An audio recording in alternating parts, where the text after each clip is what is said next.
ഞാൻ എഴുതിയ സിലബസ് എന്ന കവിതാ സമാഹാരത്തിലെ പെങ്ങളുടെ കല്യാണപ്പിറ്റേന്ന് വീട്ടിൽ നിന്ന് തത്സമയം എന്ന കവിതയാണ് ഇവിടെ പങ്കുവയ്ക്കുന്നത്.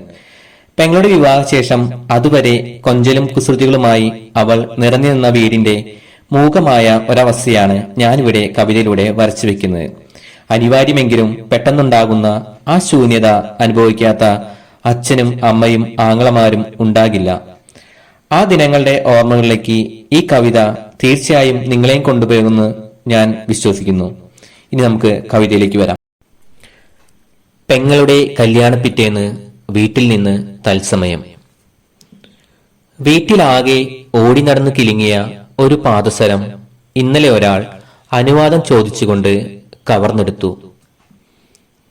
അന്ന് തൊട്ട് നിശബ്ദതയുടെ വളപ്പൊട്ടുകൾ അകത്തളങ്ങളിലെല്ലാം ചിതറിക്കിടക്കുകയാണ്.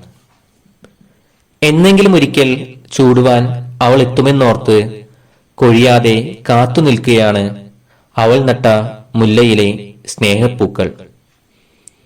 അവളുടെ കയ്യാൽ തന്നെ തങ്ങളെ തൂത്തുവാരിയാൽ മതിയെന്ന വാശിയിൽ വീഴാതെ നിൽക്കുകയാണ് മുറ്റത്തെ പഴുത്ത മാവിലകൾ പോലും.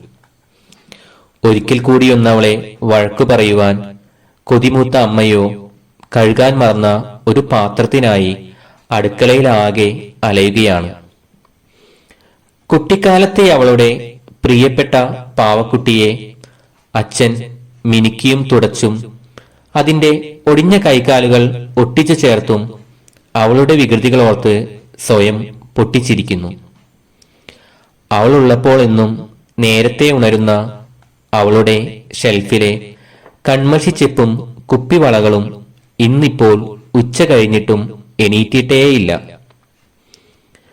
പച്ചക്കറി അരിയുന്ന അമ്മയുടെ വിശേഷങ്ങൾ കേൾക്കാൻ ഒരു കറിക്കത്തി മാത്രം കൂട്ടിരിക്കുന്നു. കുപ്പായത്തിൽ അവൾ തുന്നിക്കൊടുത്ത പൂമുട്ടുകളിൽ അവളെ കണ്ടുകൊണ്ടുറങ്ങുകയാണെന്റെ കണ്ണു കാണാത്ത മുത്തശ്ശിയും. പുന്നാര അനിയൻകുട്ടനാകട്ടെ അമ്മാവൻ കൊടുത്ത ചോക്ലേറ്റിന്റെ ഉറുമ്പരിച്ച പകുതി തലയിണയ്ക്കിടയിൽ കാത്തു സൂക്ഷിക്കുകയാണ്. ഇനി ആരും തട്ടിപ്പറിച്ചോടുവാനില്ലാതെ, ഇനി ആരും ഒളിഞ്ഞു നോക്കി പാടുവാനില്ലാതെ ഇന്ന് ഞാൻ എഴുതിയ കവിത അനാഥമായി കിടക്കുന്നു മേശമേൽ. ഒരു കാലത്ത് മഹായുദ്ധങ്ങൾക്ക് കാരണമായ ടിവിയുടെ റിമോട്ട് ആർക്കും വേണ്ടാതെ മൂലയിലെങ്ങോ കിടപ്പുണ്ട്.